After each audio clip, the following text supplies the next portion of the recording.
नमस्कार दोस्तों, मैं राहुल कुमार यादव अपने YouTube चैनल में आपका स्वागत करता हूं। दोस्तों, एक कहानी आज आपको सुनाऊंगा जिससे आपको पता चलेगा कि आपको कल क्या डिसीजन लेना है। जी हाँ, आपको कल क्या डिसीजन लेना है, आपको जीवन में आगे अगले पल क्या डिसीजन लेना है, इसमें आपको एक सहायता मिलेगी। जी हाँ दोस्तों, एक कथा है, एक कहानी है। एक राजा था जिसके बाल भी सफ़ेद हो गए थे, काफ़ी दिनों से अपने राज्य में राज कर रहा था। उसने एक दिन सोचा कि क्यों ना मैं एक उत्सव मनाऊं। तो उसने उत्सव मनाने के लिए अपने आसपास के जितने भी राज्य थे उन सभी राजाओं को बुलाया और सभी अपने दोस्तों को, मित्रगणों को, सबको बुलाया और उत्सव मनाने का सोचा। उसने अपने गुरु को भी इनवाइट किया, जो उसके गुरु थे उसको भी निमंत्रण दिया, वो भी आए। और साथ में उसने जो अपना उत्सव था उसको अच्छा मनाने के लिए एक नर्तकी को, जो राज्य की प्रसिद्ध नर्तकी थी, जो नाचने वाले जो मतलब थे, वो नर्तकी को भी उन्होंने इनवाइट किया, उन्होंने आमंत्रित किया ताकि उत्सव बहुत अच्छे से चले। जो हुआ यूँ दोस्तों कि जब रात भर नृत्य चलता रहा, बहुत अच्छे से चलता रहा, उस कंडीशन में अच्छे से रंगीन उत्सव चलता रहा, नृत्य चलता रहा, नर्तकी मतलब उसका जो लोग थे उसके नाचते रहे। अब उस नर्तकी ने देखा कि मेरे तबले वाला ऊँग रहा है। जो साथ में जो लोग रहते हैं उनके साथ तबले बजाने वाले थे, तो वो तबले वाला ऊँग रहा था। उस कंडीशन में उसने उसको ऊँगने से उठाने के लिए एक उसके सामने दोहा पड़ा। वो दोहा ये था कि घनी गई थोड़ी रही, या मैं पल पल जाए, एक पलक के कारणे यूँ ना कलंक लगाए। जी हाँ दोस्तों, घनी गई थोड़ी रही मतलब पूरी रात तो निकल गई है, बस थोड़ी देर बची है। इस थोड़े से ये पल भी निकल जाएंगे, इसके लिए ऊँग क्यों रहा है, ये अपने सिर पे कलंक क्यों ले रहा है। इसलिए उसने ये दोहा सुनाया कि घनी गई थोड़ी रही, या मैं पल पल जाए, एक पलक के कारणे यूँ ना कलंक लगाए। उसने दोहा इसलिए पढ़ा कि हो सकता है राजा उससे गुस्सा हो जाए और गुस्सा होकर उसको दंड दे दे, इसलिए उसको उठाने के लिए ज़रूरी था। अब ये दोहा सुनकर वो तबले वाला तो उठ गया और बजाने लगा अच्छे से, वो समझ गया उसकी बात।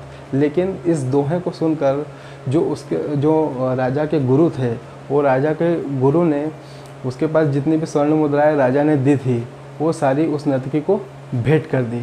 जी हाँ दोस्तों, और दूसरी चीज़, उस राजा की सुपुत्री थी, एक पुत्री थी जो मतलब वहाँ पे उत्सव में बैठी हुई थी।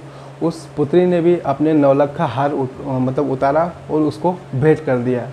और उसका जो पुत्र था राजकुमार, उसने भी अपना मुकुट उतार के उस नर्तकी को समर्पित कर दिया। ये तीनों जो लोग, इनके जो राजा के बहुत खास थे, इन तीनों लोग उस एक दोहे से बिल्कुल प्रभावित हुए और प्रभावित होकर अपनी जितनी भी मूल्यवान वस्तुएं थी वो उस नर्तकी को भेंट कर दी। अब यहाँ पे राजा बहुत अचंभित हुआ, अरे ये क्या हो गया। इस तरह से जब रात भर नृत्य चल रहा है उस कंडीशन में कुछ नहीं हुआ, लेकिन एक दोहे की वजह से, इस सामान्य जो मतलब नर्तकी थी, इसकी वजह से ये तीनों लोगों ने अपनी अमूल्य वस्तुएं दे दी। राजा अपने सिंहासन से उठा और उस नर्तकी को डांटने लगा कि तुमने एक दोहा सुना के इन सबको लूट लिया। इस तरह से उस नर्तकी को राजा कहने लगा। अब नर्तकी ने तो अपने काम के लिए उसने मतलब इस तरह से दोहा बोला था कि तबले वाले को उठाना था, लेकिन इस तरह से राजा ने उसको बोला। तो उस कंडीशन में उस जो राजा के गुरु थे, उस राजा के गुरु ने राजा को कहा कि राजा, आप उसे नीच न कहिए, आप उसे कुछ नहीं कहिए, क्योंकि अब ये मेरी गुरु हो गई है।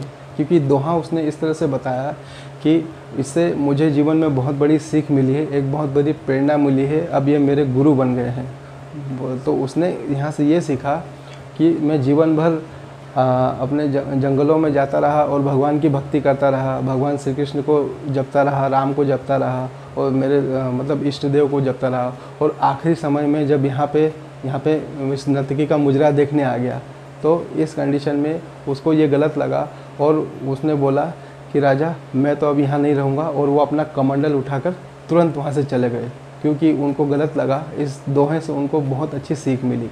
जी हाँ, उसके बाद उनकी जो पुत्री थी जिसने नौलखा हार उसको भेंट किया था, उस पुत्री ने भी राजा से कहा कि पिताजी, आप इतने वृद्ध हो गए हैं, आपके बाल भी सफ़ेद हो गए हैं, काफ़ी दिनों से आप राज्य कर रहे हैं, लेकिन आपका ध्यान मेरे तरफ नहीं है। मैं जवान हो चुकी हूँ और मैं आज या कल में ही आपके जो महावत है उसके साथ भागने वाली थी। लेकिन इस दोहे को सुनकर मुझे ये सीख मिली कि क्यों मैं अपने आप को मतलब इस तरह से मतलब भागने की कोशिश कर रही हूँ। मैं मतलब आज न कल मेरी शादी तो हो ही जाएगी, क्यों अपने पिता को मैं कलंकित करूँ। तो मैं अपना जीवन यहाँ से इस दोहे से बचा लिया। इस कंडीशन में उस पुत्री ने भी उस राजा को यही कहा। उसके बाद उसका पुत्र जो राजकुमार था, जो युवराज, जो उसके बाद वही राज्य करने वाला था, तो उस पुत्र ने भी कहा कि हाँ पिताजी, मैं भी आपको कल मेरे सैनिकों के साथ मारने वाला था, लेकिन इस दोहे से मुझे ये सीख मिली कि आज नहीं तो कल ये राज्य तो मेरा ही है। अगर आप इतना कर भी रहे हैं तो आखिरी में आपके बाद तो मेरा ही राज्य है। इसलिए मुझे भी यहाँ से ये प्रेरणा मिली कि मैं आपको इस तरह से मतलब नहीं मारूँगा। तो ये तीनों लोगों ने अपनी अपनी जो इस दोहे से सीख थी वो राजा को बताई। तो राजा को अंदर ही वैराग्य प्रकट हुआ, उसको सीख मिली कि हाँ बिल्कुल सही कह रहे हैं ये लोग। तो उस कंडीशन में उसने कहा अपने पुत्र को, क्यों ना मैं आज ही अभी राज तिलक कर दूँ। तो उसने उसको पुत्र का राज तिलक उसी समय कर दिया।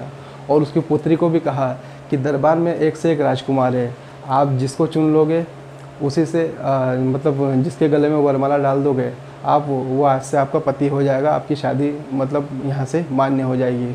तो पुत्री ने यही किया और अपने राजकुमार जो मतलब स्वयंवर टाइप जो होता है, अपने राजकुमार को उसने चुन लिया और उसकी शादी हो गई।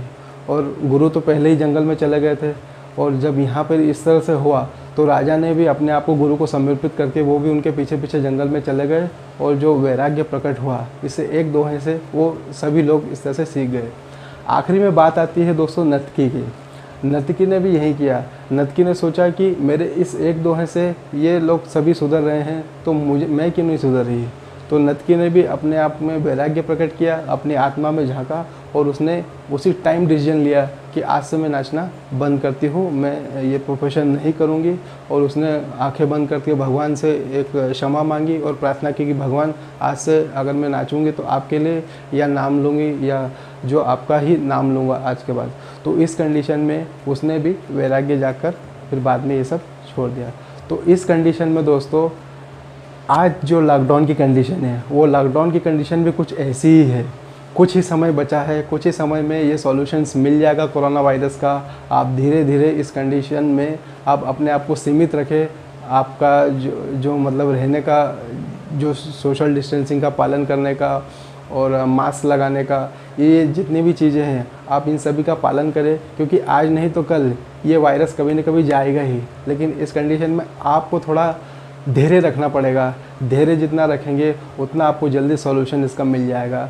सो अपने आप को बचा के रखें, अपने घर में सेफ रहे, और अगर कहीं काम पर जाना भी पड़े तो ये सब 2-3 चीज़ों का पालन करें, क्योंकि ज़्यादा लोगों से मिलेंगे तो ये खतरा ज़्यादा है, कम लोगों से मिलेंगे तो खतरा कम है।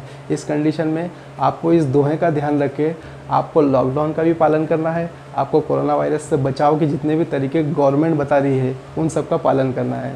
सो दोस्तों आज की कहानी में बस इतना ही था। अगर आपको भी ऐसा लगता है कि आप कोई डिसीजन आजकल में लेने वाले थे तो इस दोहे से आप सीखिए कि आप क्या करने वाले थे गलत और आप उसमें क्या सही कर सकते हैं। सो दोस्तों मेरे चैनल को सब्सक्राइब कीजिए, लाइक कीजिए। अगर कहानी में कुछ कमी है तो प्लीज़ नीचे कमेंट कीजिए ताकि आगे मैं उसको और इम्प्रूव कर सकूँ। So thank you very much. नमस्ते।